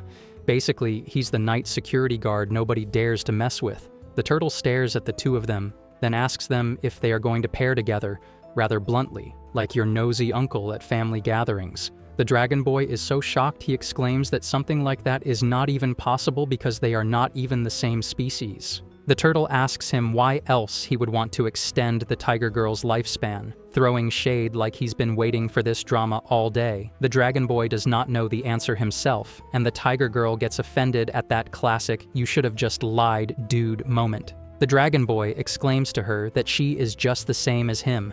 They both won't ever do anything meaningless. They know that they both want to extend their lifespans, but they just don't know the reason for it. Their banter with each other is witnessed by the ancient turtle, who's probably thinking he signed up to be a sage, not a third wheel, and he starts to heave again. Once he has their attention, he says that their answers are the same and shrinks to a smaller and more agile version of himself and tells them to follow him. He walks like a gremlin through a cave, and the dragon boy yawns and asks if he can go any faster. They enter a place with a skeleton of a dragon lying on the ground. They get closer to the carcass to examine it, and the dragon boy and tiger girl notice another carcass right next to the dragon's. The turtle old man from before explains that the smaller carcass is a wolf. The dragon boy wonders what the turtle is trying to tell them. The old turtle looks at the corpses before him as he reminisces about the time they are still alive and together, basically story time with Grandpa Turtle, except way more depressing. He tells the two that they both came to him with the same problem. They also wanted the wolf to live longer. Apparently everyone comes to him like he's running some kind of extended warranty for life. At that time, he noticed that the wolf was very tired, immediately resting. The wolf was giving serious me after one flight of stairs vibes. The dragon with him looked panicked as he begged the old turtle to help him with his companion. It seemed like he knew that they both do not have much time together. The dragon was basically speed running the 5 stages of grief. The old turtle tells the dragon to calm down first because the wolf seems to require rest, and the dragon immediately goes to tend to his partner, like a worried mom hovering over her kid with chicken soup. After some time, the turtle asked the dragon the reason for which he wants the wolf to live longer, and the dragon calmly explained to him that he does not know properly, but he just did not want to lose her, his wolf, because they have been together for years, and before he could even realize, she had already gotten older. But the dragon knew that nothing was in his hands. He can't defeat time for someone else, but when he sees that his wolf can't even walk properly anymore, just ticks him wrong and makes him angry, bro's trying to pick a fight with time itself, like that's gonna work. The wolf, who listens to all of this but does not have energy to do anything but rest, gives out a weak laughter as she explains to the turtle that her dragon only thinks about things that are impossible to happen, basically calling him out for being the king of delusional daydreams. She turns into her human form, all wrinkly and old, and asks the dragon if he dislikes looking at her in such a state. Granny transformation unlocked, and she's already roasting him with guilt. The dragon also turns into his humane form and holds her hand, cuddling her as he says that no matter what she looks like, he is always going to love her. Their little love story did not last for long. The wolf passed away, and the dragon screamed in pain and remorse for his partner's ending. The little dragon asked the turtle if they can stay at his place as their resting place. The turtle agrees because his place is a sanctuary for all animals after all. The dragon laid next to the wolf's body, all lifeless and limp in a field of grass and flowers. The dragon went up to drink water from a stream of water and notices a bunch of cheetahs looking for something to eat. Trying to protect his wolf, he has a fight with the beasts and is in a pretty bad shape when he comes across the old turtle man again. Bro looks like he just lost a boxing match with the forest. He lies down next to his wolf again, all exhausted and spent, exclaiming that he is not meant to survive alone. He always needed his wolf by his side to help him out against beasts, basically admitting he's been running on emotional support wolf this whole time. The turtle tries to cheer him up, saying that the wolf would have definitely made fun of him if she saw him in such a bad state. Even the turtle knows she'd clown him instead of comfort him. The dragon also lets out a strained laugh, wishing the old turtle good night as he also rests by his wolf for the rest of eternity. Man really said final nap, gang. The story of the dragon and the wolf does not seem too happy to the dragon boy. He wonders why the dragon would go through such lengths just for a wolf. The turtle tells him that since the dragons have a long lifespan, they seem to also be interested in other living creatures too. Basically, long life equals long-term nosiness. As two living beings get closer to each other, the harder it becomes for them to part ways. Someone should have told him he's dropping free therapy sessions. The tiger girl looks like she has realized something as the old turtle tells the dragon boy that their case is also the same. The tiger girl is fascinated by him and the dragon boy also feels something for him, but being the tsundere that he is, he does not seem to admit it. Men got enough denial to power a whole city. The tiger girl asks if it is a bad thing that she is attracted to the dragon boy, but the old turtle is also not sure whether it is bad. All he knows is, in her last moments, the wolf looked very happy. All three of them rest for the night. The turtle notices that the dragon boy looks upset, and the dragon boy confesses that he wishes he did not see the end of the other dragon and his wolf. He feels like him and they are different from the other guys. It is not like they are going to end up meeting the same fate as them. But everyone knows that if he really thought they had no connection to the previous dragon, he would not have cared so much. The dragon boy sighs frustratedly and cuddles up again, the tiger, annoyed out of his mind. The two sleep together, the tiger licking him in an attempt to lick away his worries. The turtle says that if they go to the west, after they cross the rivers and the mountains, they will get to the highlands, and those who live there have longer lifespans living as they please. The turtle also lived there for a long time because he likes traveling from place to place. The turtle says that if they still wish to continue moving forward and not meet the same fate as the wolf and the dragon, then they should definitely make their way to the highlands. In the morning, they set off as the turtle wishes them well on their journey and advises them to cherish their moments together. As they walk together, the dragon boy wraps his tail around her waist. She wonders if he is okay, and he gets a little embarrassed, saying that he just wants to, but if his tail gets in her way, then he can stop. The tiger girl smiles as she says that she likes the feeling because it makes her feel relieved, like a built-in stress ball, but fluffier. The wolf girl and the dragon also had this conversation before though. She asked him why he would always curl his tail around her, and he explained to her that it is the way that dragons show their feelings. Basically, tail hugs are his love language. Perhaps the dragon boy is also showing his feelings for the tiger girl without even realizing. Classic tsundere but accidentally affectionate move.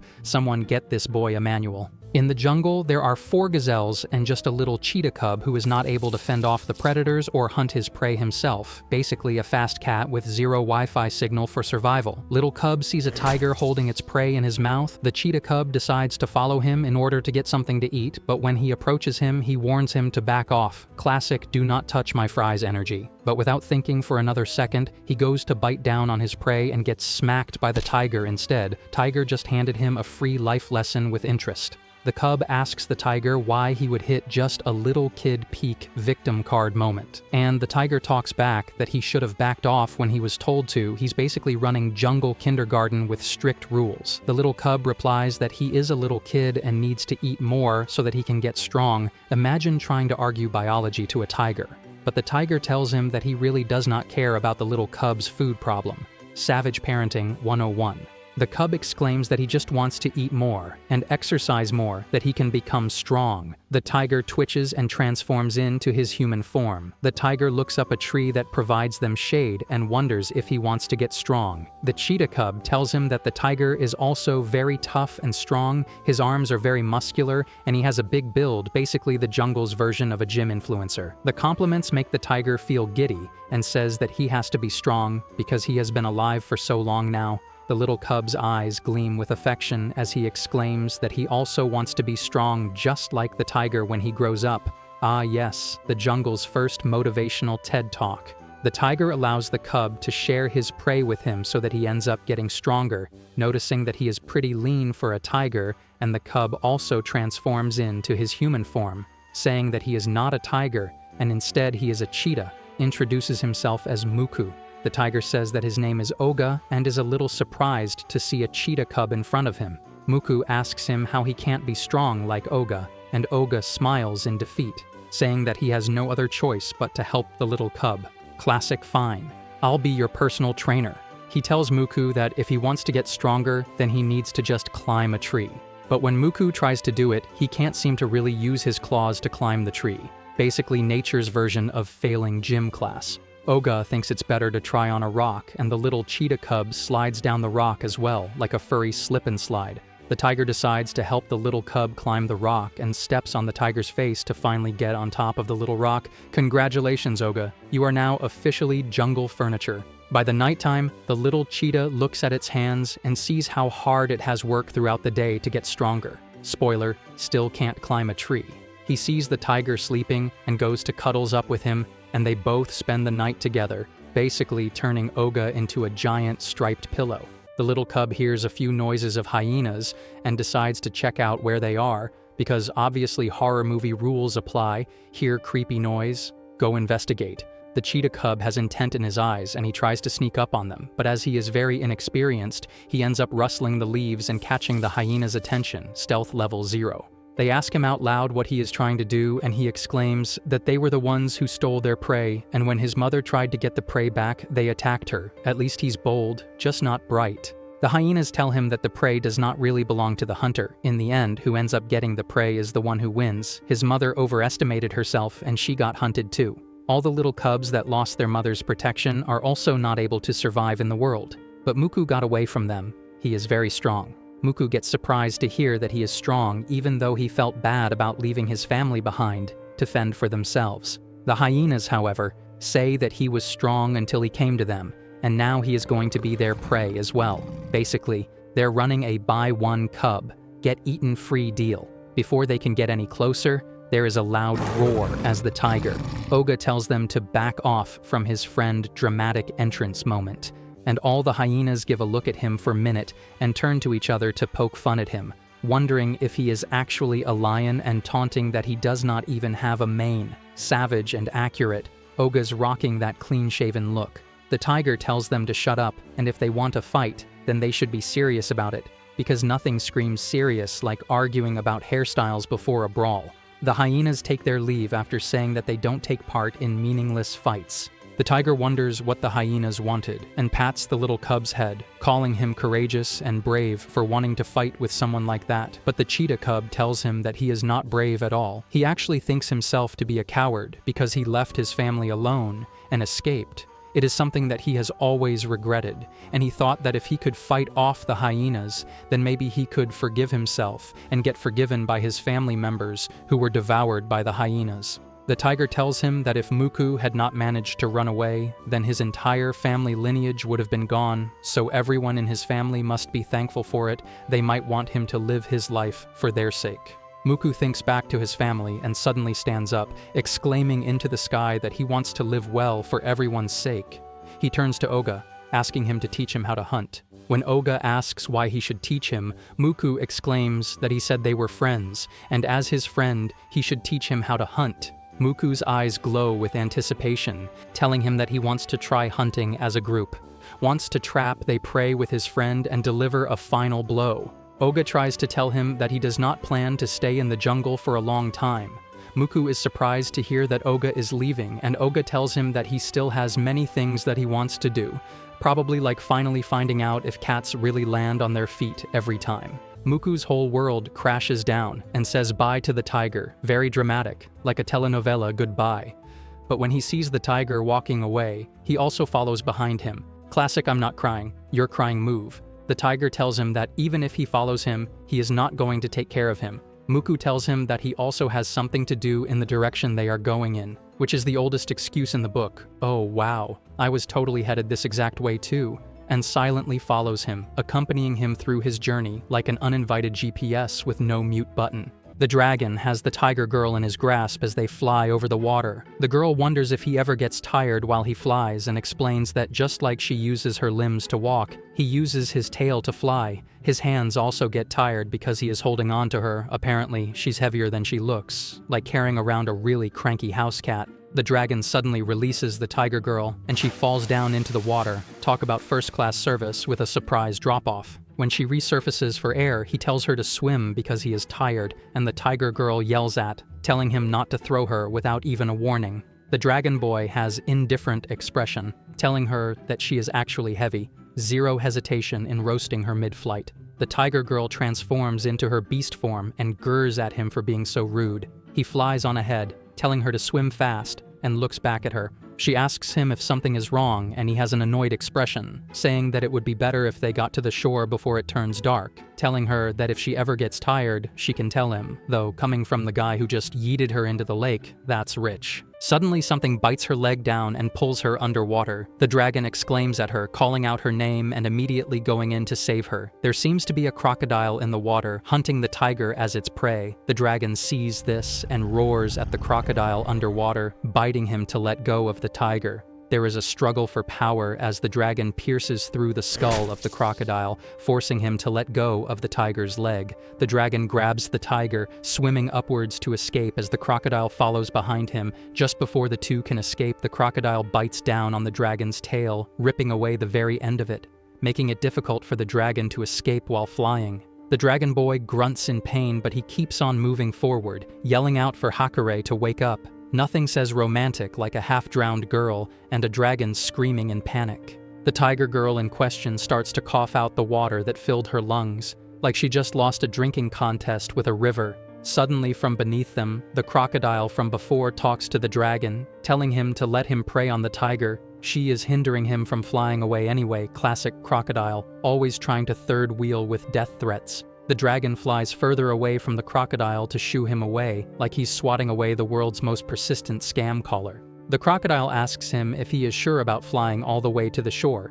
It seems to be very far, basically crocodile Uber Eats, pitching himself as the faster option. At this rate, the both of them might just become his prey. The tiger girl calls out to the dragon, telling Hekadu to consider what the crocodile is saying to him as if she's about to agree to be the special of the day. But the dragon tells her to ignore him because there is no way he is letting go of the girl, delivering it like the most stubborn boyfriend who refuses to read the fine print on a bad deal. But the dragon is also exhausted at this point. He almost lets the tiger girl slip away from his grasp and fall into the water himself, but when he feels the comforting touch of the tiger girl, he gains the strength for a final push and flies away with her. He safely makes it to the last, and the crocodile does not go any further and goes back into the water, leaving the two alone. The dragon heaves, out of breath and exhausted from carrying the tiger girl in his injured condition, basically looking like he just finished the world's worst gym session.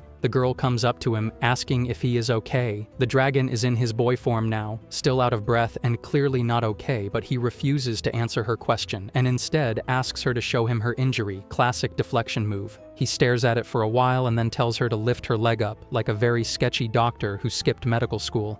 He goes to lick her leg like animals do to a wound, basically turning first aid into a dog trick. The tiger tells him not to do that because it won't heal. It was what she was taught. Apparently her teachers didn't cover Dragon Biology 101.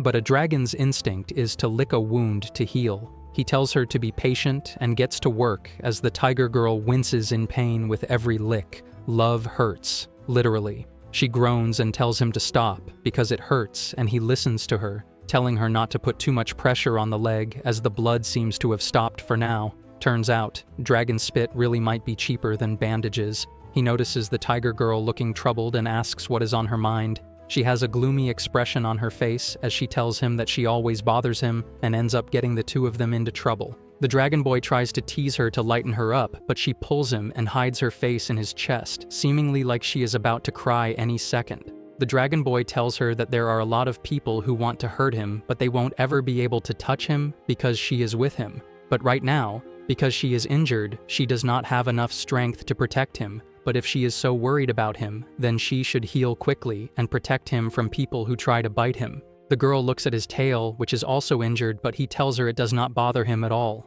He transforms into his beast form, telling her to rest and licks his tail, thinking that the wounds he gets from protecting her are worth it. The tiger girl dreams of herself as a young girl as flying preys fly over her head, a rabbit, a pig, and even birds. Basically an all-you-can-eat buffet in the sky. She bites into the flesh of her prey and enjoys her food, but in reality she is actually chomping down on the dragon boy's arm, who in turn winces from the pain, muttering that he didn't sign up to be midnight snack number 1. The tiger girl finally comes back to her senses, looking for the deer that was flying over her, as if deer have suddenly learned to fly like superheroes. The dragon boy looks a little annoyed, tell her that she must be daydreaming about food, and maybe considering a career as a food critic. The tiger girl feels bad inside, and rubs her head with his, telling him that she is sorry for thinking of him as food and biting down on his arm, though secretly, she's wondering if dragon meat tastes like chicken.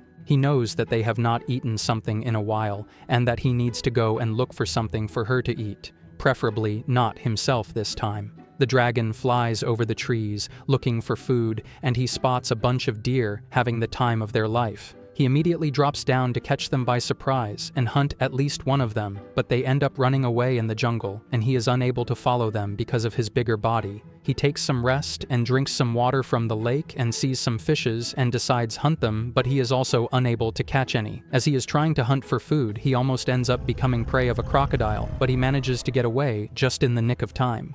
The crocodile feels sad that he missed his prey and warns the dragon to be careful of the water. It is almost sundown when he comes back to the cave. He brings insects with him to the tiger girl who grooms her fur. The tiger girl is a little surprised to see insects in front her but does not really question it much. He crushes the head of a centipede and engulfs it entirely, telling her that she should eat the other bugs because centipedes are actually quite poisonous. The tiger girl sees him nom down on insects and asks if he found them tasty. He offers worms to the tiger girl, who eats them without a second thought, clearly regretting her decision soon after. He tells her that it is something than nothing. He talked to a snake while on his hunt, and he told him to get insects if he is unable to find any prey because they are easy to get and available under stones and rocks, but he told him to let go of any snake he finds. The dragon boy says that he is going to go hunting for the night again before the sun completely sets, and the tiger girl is about to offer her help, but he tells her to stay put because she is still injured and is in no way going to be able to hunt properly, all because of the crocodile who chomped on her leg.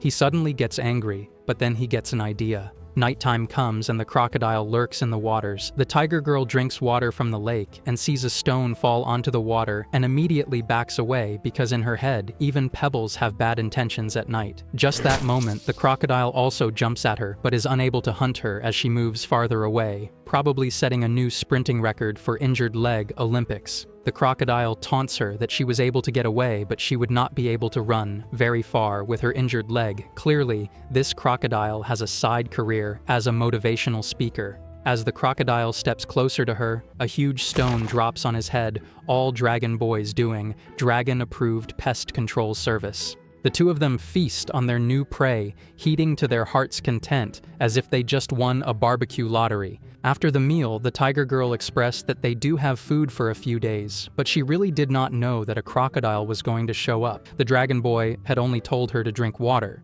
Dragon communication clearly needs subtitles. The dragon boy tells her that he did send signal. She asks him what he would have done if she was actually eaten by the crocodile. Fair question, considering snack insurance wasn't part of the deal. The dragon boy plays with her fur, asking if she is angry at him, trying to charm his way out like a cat knocking stuff off shelves. He tells her that since she bit him as well, they should call it even and move on. Dragon logic, you bite me, crocodile bites you, we're square. The tiger girl tries to climb up a mountain but slides down. When she finally makes it to the top, she is heaving, breathing, and tired. The dragon boy tells her that they really need to train her weakened body. He tells her that they should climb a little more, but she lies on the ground, telling him that she is tired and thirsty. He tells her that she's starting to become a spoiled little kitten after her injury, and that he is not going to protect her forever. Though, to be fair, she's already acting like royalty demanding belly rubs. He tells her that if she is not going to follow him, then he is just going to leave her and turns around to start walking, secretly hoping she doesn't call his bluff like a cat ignoring its owner. When the tigress sees this, she pushes herself to climb more. Nothing motivates like a bit of dramatic guilt tripping. The dragon boy smiles to himself, but the wind catches his attention, reminding him that even dragons are not immune to weather complaints. He exclaims that it is about to get cold soon and expresses his disdain for the cold weather. Apparently, dragons aren't fireproof against chilly breezes. The tiger girl smiles at him, telling him that she will keep him warm and cozy, free heating service, Tiger Edition. The wind catches up and he gets closer to her, telling her that it is a given that she protects him against the cold, otherwise it would be troublesome for him as well, basically signing her up as his personal blanket without asking. The dragon boy says that they have to hurry because the turtle told them to get to the highlands, and if they listen to the turtle then they still have to climb 2 more mountains. Suddenly, an eagle swoops in and suddenly flies away. They yell at it for interrupting them, and suddenly there is a girl behind the dragon boy, laughing in his ears that they have finally met. She seems to be a dragon just like the dragon boy. The dragon boy flinches and suddenly transforms into his beast form, hissing at the girl. The girl laughs, mocking him for having a hiss similar to a snake. The girl also transforms into a dragon and roars into the sky. Her roar is so loud and strong that all the birds in their surroundings are startled as well. The girl calls him a child, telling him how a dragon's roar sounds like and take his hand, saying that she has a lot to teach him and to follow her. The dragon boy notices the tigress roaring at the dragon girl, warning her to back off from him. He places his hand on her, signaling her to calm down, and exclaims to the dragon girl in front of them, telling her that he shall not be going anywhere with her because he is going to stay with her tigress.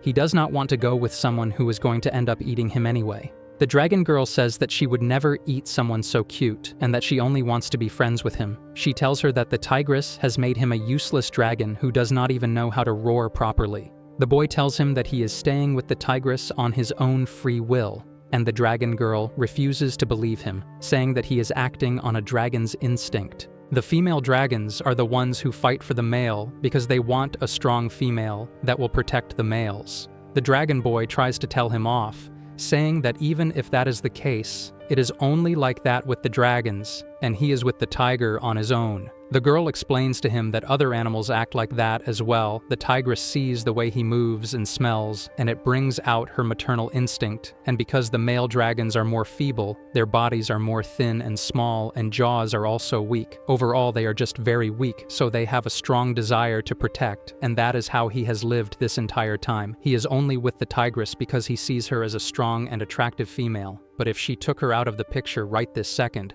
then he would think of her as the strong female. The dragon girl transforms into a beast and intimidates the tigress, basically pulling the final boss transformation card like it's a video game cutscene.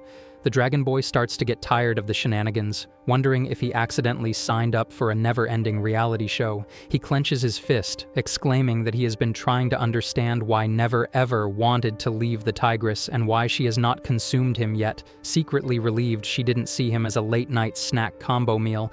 But now he knows that it is because of her maternal love for him, which, honestly, is way less scary than teeth and claws. Now he knows that he does not need her anymore. Cue dramatic music and probably an imaginary spotlight for his independent dragon declaration. The tiger girl begs him, wondering why he is saying such things, but he pushes her away and flies to the dragon girl, flying beside her as the tiger girl is saddened by the entire thing, too powerless to say anything. The two of them fly away and leave her behind all sad and gloomy. Her sadness soon transforms into anger as she growls out in anger because she does not know what Hekadu is thinking. She runs after the direction where Hekadu left to, hoping to get answers for his behavior. The dragon girl stares at him, smiling fondly as he ignores her, which, to be fair, is a bold move when someone just brought you an all-you-can-eat buffet. He looks at the assortment of prey that she hunted for him in front of him as she tells him to eat anything that he wants to eat, like she's running a 5-star jungle restaurant. When she notices that he is not reaching for anything to eat, she asks if it is because he is not hungry, or because the food is not to his liking, secretly praying he won't complain about portion sizes or presentation.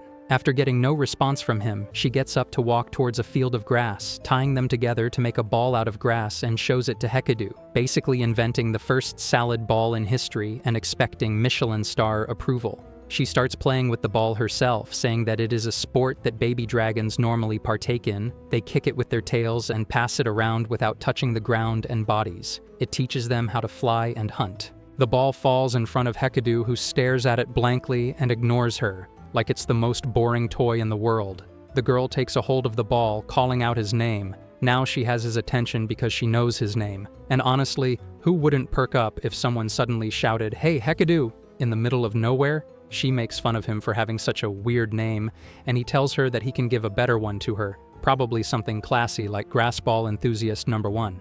Someone walks towards them. It turns out to be a girl who yells at the dragon boy for her attitude towards someone named Shinsui, which turns out to be the name of the dragon lady. The girl in question, Koku, is told to be quiet by Shinsui, who tells her that she can't force people to show respect. It is the first time that a male dragon has not shown any interest in her as well, so she is also very confused. Honestly, she's wondering if her charm levels need an upgrade patch. She thinks for a while, grunting out how the tigress needs to be taken care of if this keeps on going, like she's filing a complaint with customer service. Hikidu exclaims out that this has nothing to do with the tigress, and Shinsui walks up to him, saying that he has not even been paying attention to her. Clearly, she's not used to competing with a tiger for screen time. Hikidu explains that to him. Shinsui is just a monster who tried to eat him. Shinsui looks guilty now, almost sad even. She says that he never did anything of the sort. When she returned to the nest, he was gone, but she was happy to learn that he was still alive. The dragon boy explains to her that he was attacked the moment he was born, so if she was not the dragon that attacked him and tried to eat him, how did she know she was his child? Shinsui smiles and says that it is because he looks like his father, apparently. He got the horns and the "I'm done with this drama" eyes. She knew the moment she saw his eyes and horns. She hugs him for comfort, even though Hikidu looks like he's still trying to figure out if this hug comes with hidden fangs. Now that the air between them is clearer, she tells him that it has been a while since she has seen someone from her race, and she could not be happier to meet him. It's basically like running into a long-lost cousin at the grocery store, but with way more dramatic music. She shakes his hand, telling him that she hopes that with their friendship, the dragons shall rule the sky again. They can revive their clan again. She pushes down on him, forcing herself, telling him to get down to reviving, which out of context sounds way more awkward than heroic. The dragon boy pushes her off, saying that he really does not care about reviving the clan. Shinsui's eyes darken as she whispers in his ears that he would not want the tigress to get hurl, because apparently nothing says family reunion like casual threats. The two dragons have a power fest going on as the girl dragon tells him to obey her and bites down his neck, telling him not to test her patience. The dragon boy transforms into his human form again, telling her that she just needs more time, and the girl also agrees that it would be better if the two got to know each other first. The night falls and it gets colder. She tells him that she can keep him warm, but he pushes her aside and walks away, feeling very lonely without his tigress by his side.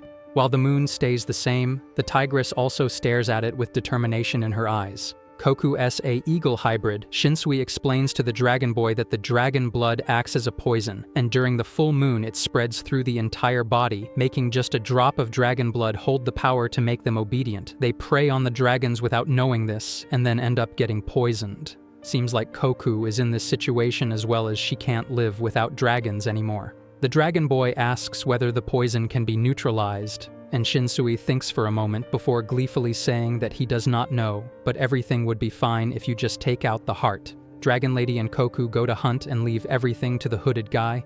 They also leave the dragon boy with him, and he stares at him lying under the shade of a tree. Shinsui and Koku hunt efficiently, and Koku tells her that she did not know that Shinsui would be so good at hunting. Shinsui explains that she usually lets her and the hooded guy do the hunting, but back when they were smaller, she used to do everything all by herself. She even remembers that back then, Koku used to have a defiant look and used to tell her that she can't hunt bigger animals.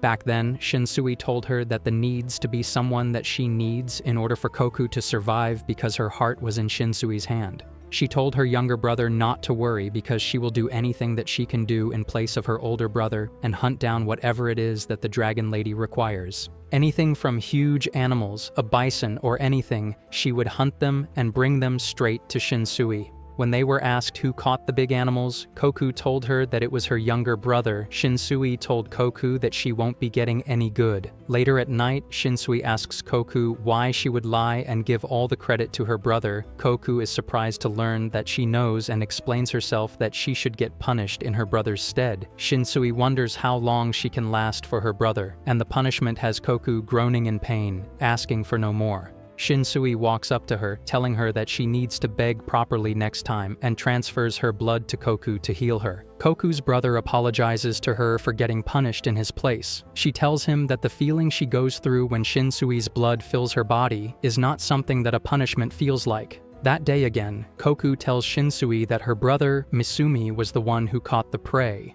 Misumi tries to tell Shinsui that he was the one, but his sister glares at him, telling him not to interfere with her. Shinsui and Koka come back from their hunt and ask Hekidu where Musumi is while he sits under his tree with a dirty face, telling them both that he ate him. The tiger roars around looking for the dragon. She calls out his name, but he doesn't answer. While looking for the dragon, another tiger attacks her. The white tiger doesn't respond. The tiger jumps on her and holds her down. The tigers fight with all that they have. The tigers claw each other, pushing each other. The tiger digs his claws in the white tiger's arm. The tiger pushes the white tiger off a cliff. He reminds the white tiger that this is his territory. The white tiger admits that she isn't here for territory. She was just looking for someone. The tiger stops attacking her. He understands her situation. All thought she was a maniac who had lost control and was challenging the tiger. The tiger transforms into a young boy. They look at each other without saying anything. The young tiger apologizes and offers to heal her wound before it gets infected. At night, the young tiger and the white tiger wash themselves in a pond. The young tiger stares at the white tiger's body as she looks up in the sky. He asks if she is okay. The white tiger agrees. He then asks why she keeps looking at the sky. The white tiger admits that she is looking for a dragon. The young tiger has never seen a dragon, only heard about them in stories. The young tiger asks what she will do once she finds the dragon. The only natural way of things is to eat the dragon. Those are not the white tiger's plans. She has been traveling for a long time in search of a way to live forever with the dragon. The young Tigfer doesn't believe her. There is no way for her to extend her life. He grabs her hand and gives her a harsh reality check. Her precious years being stolen from her in search of this stupid wish. For someone as beautiful and strong as her, she needs to pass her genetics down. It would be best for her to raise children and stay with a tiger. The young tiger shoots his shot, offering her to stay with him, but decides against it. She can stay for the sake of all tigers. The tigress remembers how the dragon called her useless. She declines the tiger because she has a lot to do before she settles. Her first priority is not her family life or her clan. The tiger asks for her goals. Her first goal is to sink her teeth in the little brat who abandoned her. The tiger doesn't understand her. Why is a meaningless dragon more important to her than her own family? The tigress admits that he was the one who dragged her out here. He brought her all the way here, just to abandon her. The tiger gets mad, like her favorite show was cancelled just before the main arc. The tiger understands why she is so angry. He lets her go and instead wishes that they should meet again, if she is okay with meeting him. Love a king who respects boundaries. The tigress doesn't say anything. The tiger watches her leave. She is insane, but she is so beautiful. L logic most of you guys use when simping for unhinged anime girls. The tiger sniffs around for a clean spot. Once she finds it, she rests on the ground, stretching her limbs. Kokuren the eagle looks at the feathers on the ground. She demands to know where Misumi is. The dragon tells her that he ate Misumi like it's a game character dying. Devastated, Kokuren asks why. What did Misumi ever do to these people? He would never harm them. He was obedient and a good boy. Why would they eat him? The female dragon warns Kokuren. The dragon was just a little hungry. There is no need to get so angry over this small matter. Kokuren cannot believe what this female is on. She went out of her way to find a prey for the both of them, and this is how she is repaid. The female dragon clings to the dragon and agrees. She is the final boss of nonchalance. To the dragons, eagles are just prey. Kokuren doesn't understand. She always respected her brother's words. The female dragon tells her that she never swore to protect them, only that she would help. Before Kokuren could fight more, the female dragon tells her to back off. Kokuren steps away and leaves. The female dragon turns to the dragon. She explains that Misumi was Kokuren's brother, so she might need some time to get over him. Kokuren stands on a cliff with a feather in her hand, mourning her brother's demise. The female dragon bathes in the river. She makes her way to the dragon and sits too close for his comfort. She asks if he is feeling better and ready enough to do the deed. The dragon thinks and then agrees with her, but he wants something in return. In return, once the deed is over, he wants the female dragon out of his life, and she should also stop messing with the tigress. The female dragon thinks and then agrees. The dragon demands that she shouldn't lie to him. She isn't lying, to be fair. In reality, they have no idea how the baby might turn out. Will it be a boy or a girl? Will it even live to become a full-fledged dragon? If it doesn't, they will need to do the same thing all over again. The dragon doesn't understand why she is trying hard to repopulate the dragon species. All they do is eat each other. They deserve this, if anything. Going extinct happens when you don't stop eating your own kind. The female dragon calls all these things just some pathetic rumors. The dragon should know better than to believe any random lies. Since she is so smart, the dragon asks the real reason why the dragons went extinct. The female dragon doesn't know. There were so many flying around. Why all even run off to? The dragon was attacked by another dragon, so he doesn't believe her stories. The girl clearly has other priorities. If anything, she confirms if he will get freaky with her. The dragon doesn't care about the dragons, the clan, or anything else. The female dragon steps close to him, wrapping her tail around his. He still wants to meet the tiger, so he must do what she says. After some not too PG-13 acts, the dragon tells the female dragon to stop. She doesn't listen. Kokoran hears them but doesn't step in. The female dragon reminds him that if her plans fail, she will chase him again. She teases him about keeping this going on for 3 nights. The dragon looks like he would rather be anywhere than with this bothered female. Happy with the tasks, the female dragon lets the dragon go. Taking not even a second, the dragon stands up. He forbids her from ever coming after him again, and the female cheerfully agrees. The dragon flies away as the female dragon and Kokuran watch him. Kokuran soars through the skies. She misses her brother, but nothing can be done now except feeling sad. She doesn't want to lose anyone else now. Kokuran flies back to the female dragon. The female dragon is busy making a nest. Before Kokuran can fly away, she calls her nearby. She offers Kokuran to sleep with her. Kokuran gets surprised, and the female dragon assures her that she can sleep with her. Kokuran steps in the nest hesitantly.